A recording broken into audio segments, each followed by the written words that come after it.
Nais pag-aralan ng mga senador ang pagpapaikli ng impeachment trial ni Vice Sara Duterte para mas mapagtuunan ng pansin ang ibang issue at panukala, kabilang ang 2027 national budget. Nasa Senado si Gazi Sari para sa buong detalye ng balitang yan. Pinag-aaralan ngayon ng Senado kung paano mapabilis ang impeachment trial laban kay Vice President Sara Duterte. Ayon kay Senate President Win Gatchalian, posibleng tumagal ng 7 hanggang 8 buwan ng paglilitis kung sisimulan ito sa July 6 at matatapos pa bandang February sa susunod na taon.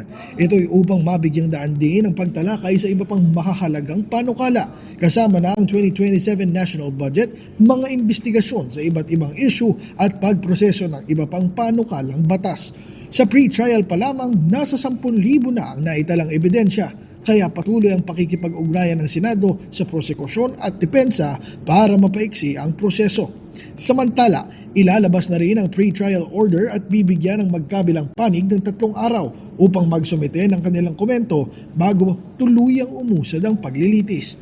Tiniyak naman ng Senado na bukas sa publiko ang impeachment trial at may nakalaang upuan para sa mga nais manood.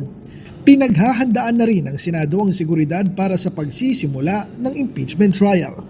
Mula rito sa Senado, ako si Gazi Sarip para sa D8 TV News.